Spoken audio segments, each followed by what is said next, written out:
নতুন গজল গাওয়ার কারণে লাঠি খেয়েছেন, লাঠি দিয়ে তাড়িয়ে দিল যে গজল গাওয়ার কারণে।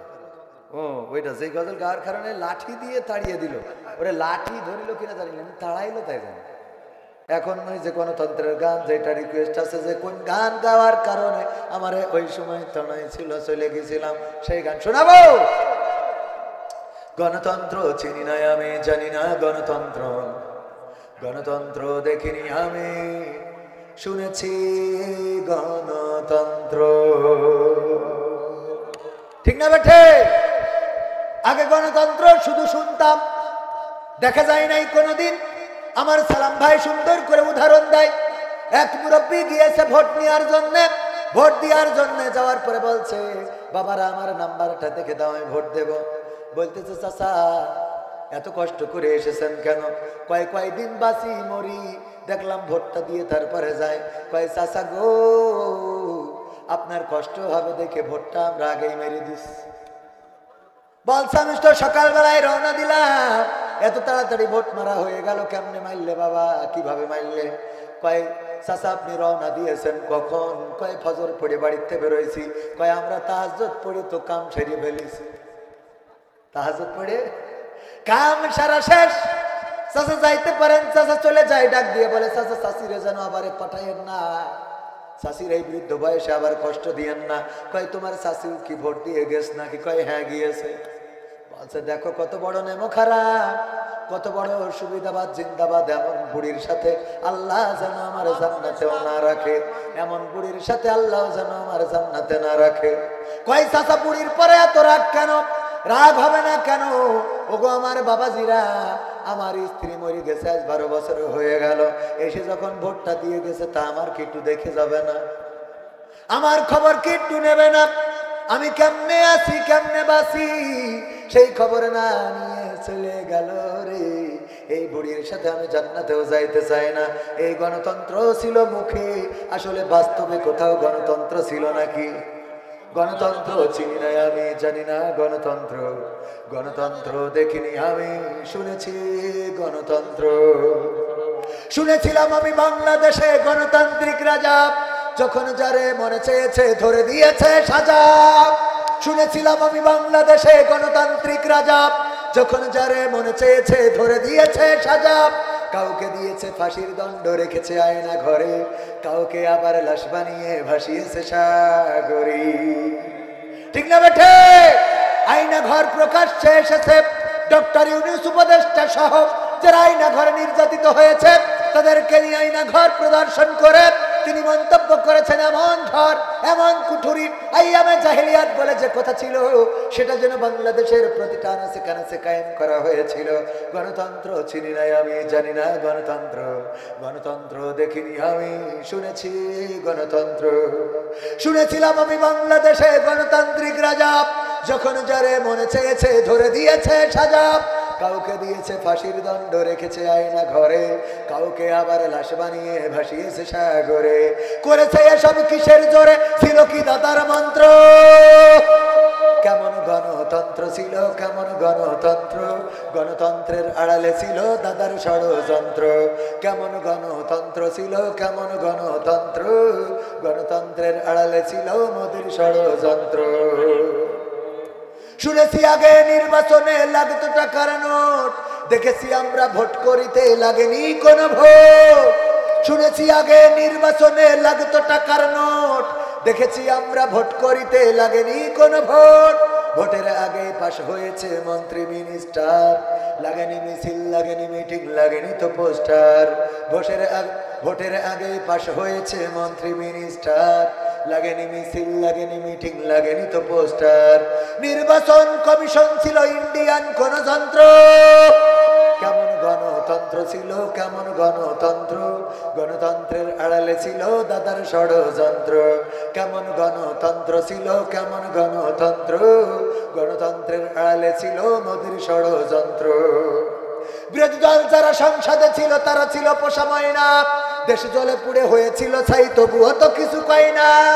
বিরোধী দল যারা সংসদে ছিল তারা ছিল পোষা ময়না, দেশ জলে পুড়ে হয়েছিল ছাই তবুও তো কিছু কয় না। শাসনে ছিল না সততা নিষ্ঠা, বিচারের ছিল না মান, সংসদে বুঝি তাই শোনা যেত মমতাজের গান। শাসনে ছিল না সততা নিষ্ঠা, বিচারের ছিল না মান, সংসদে বুঝি তাই শোনা যেত মমতাজের গান। বিরোধী দল নাই, ওটা তো ছিল ডিজিটাল ষড়যন্ত্র। কেমন গণতন্ত্র ছিল, কেমন গণতন্ত্র, গণতন্ত্রের আড়ালে ছিল রয়ের ষড়যন্ত্র। কেমন গণতন্ত্র ছিল, কেমন গণতন্ত্র, গণতন্ত্রের আড়ালে ছিল মোদির ষড়যন্ত্র। নায়েবে রাসূল কোরআনের পাখি বলতো মানুষ যারে, 13টি বছর সেই মানুষের রেখেছিল কারাগারে। নায়েবে রাসূল কোরআনের পাখি বলতো মানুষ যারে, 13টি বছর সেই মানুষের রেখেছিল কারাগারে। কোরআনের কথা বলতে গেলেই করতো গ্রেফতার, ইসলামী বই কোরআন হাদিস করতো যে উদ্ধার। দিনের কথা বলতে গেলেই করতো গ্রেফতার, ইসলামী বই কোরআন হাদিস করতো যে উদ্ধার। ওসবে নাকি থাকতো লেখা নাশকতার মন্ত্র। কেমন গণতন্ত্র ছিল, কেমন গণতন্ত্র, গণতন্ত্রের আড়ালে ছিল দাদার ষড়যন্ত্র। কেমন গণতন্ত্র ছিল, কেমন গণতন্ত্র, গণতন্ত্রের আড়ালে ছিল মোদির ষড়যন্ত্র। কেমন গণতন্ত্র ছিল, কেমন গণতন্ত্র, গণতন্ত্রের আড়ালে ছিল রয়ের ষড়যন্ত্র। কথা কয় না? আরে কলারওয়া ইসলামের উর্বর ভূমি, কিন্তু সেখানে এই জাতীয় গলার আওয়াজ বের হবে না, তা হবে কলারওয়া থেকে, সাতক্ষীরা থেকে। আমরা বলি ইসলামের উর্বর ভূমি, আমরা বলি এই সাতক্ষীরা। হ্যাঁ,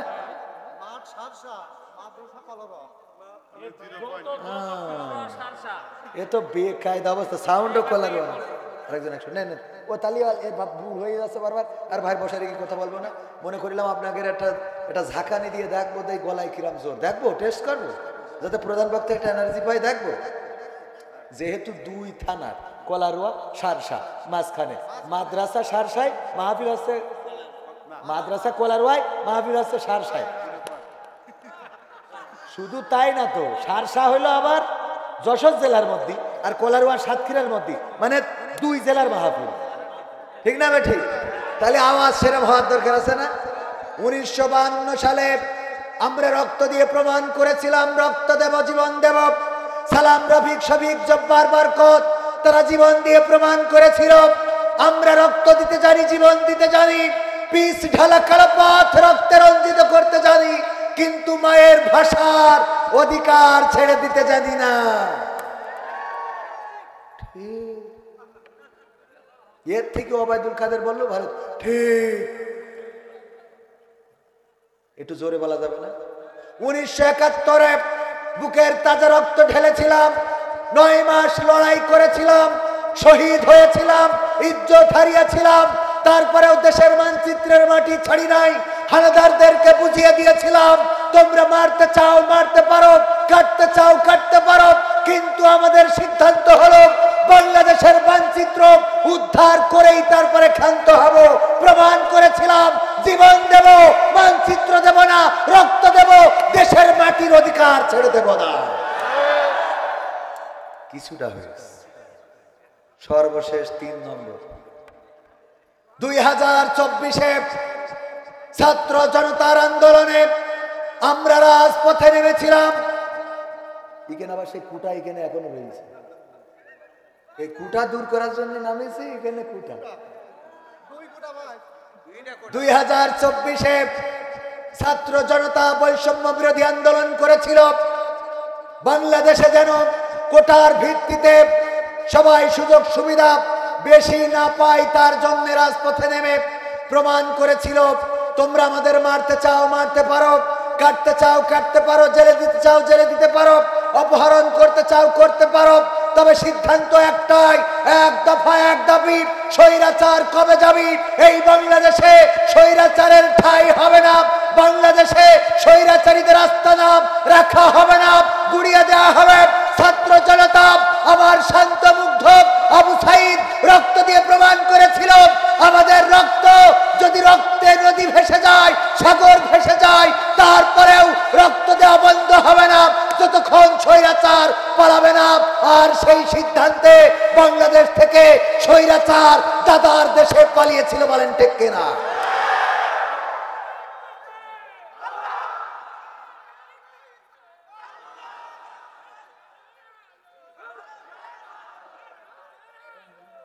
সংগ্রামী তাওহীদি জনতা, দুইটা জেলা সাতক্ষীরা যশোর, দুইটা থানা শার্শা কোলারোয়া, এখানে দুই জেলার, এক জেলায় ওয়াজ করলে দুই জেলার হয়ে যাচ্ছে।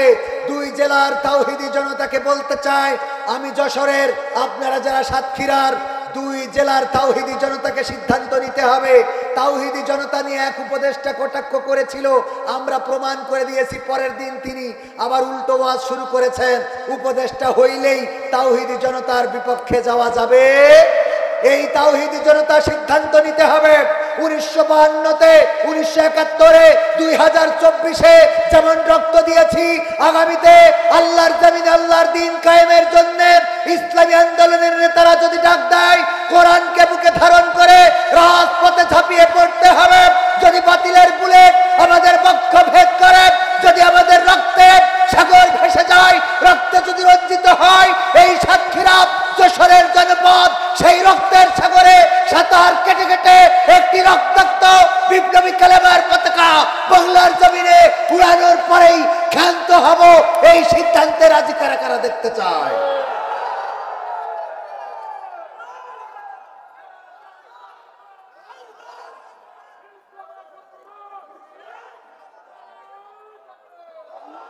কোরআন কায়েমের এই আন্দোলনে যদি সম্পৃক্ত হতে পারেন, এই জমিনে যেদিন আল্লাহর দ্বীন কায়েম হবে, সেদিনই মানুষ প্রকৃত স্বাধীনতা খুঁজে পাবে। শুধুমাত্র শেখ হাসিনা পালিয়েছে, তাতেই আমার দাদার দেশের সীমান্তের বিএসএফরা ঠান্ডা হয়ে গেছে, বলেন ঠিক কিনা? আমার দেশের মানুষ দেখিয়ে দিয়েছে এই দেশ কারো করুণাই নয়, এই দেশ কারো দয়াই নয়, এই দেশ আমরা রক্ত দিয়ে এনেছি। সুতরাং এই দেশ কিভাবে চলবে তার সিদ্ধান্ত নেবে এই দেশের বৈধ নাগরিকেরাই সিদ্ধান্ত নেবে। দাদার দেশের প্রেসক্রিপশনে চলবে না, চলবে। আমেরিকায় দাদা গিয়েছে, অনেকেই বগল বাজাচ্ছে, প্রমাণ হয়ে গেছে আমেরিকা দিয়ে এই দেশের রাজনীতি চেঞ্জ হবে না। ডোনাল্ড ট্রাম্প ডাইরেক্ট বলেছে যে আমেরিকা চেঞ্জ করে নাই। এইটা মোদি ভালো করেই জানে। মোদি তুই কিছু কয়, ও কয় যে ইউক্রেন রাশিয়া নিয়ে কথা বলি, ওটা বাদ থাক। ঠিক না ভাই? ঠিক। আল্লাহ আমাদের এই শক্তি সামর্থ্য আমৃত্যুকাল টিকিয়ে রাখার তৌফিক দান করুন।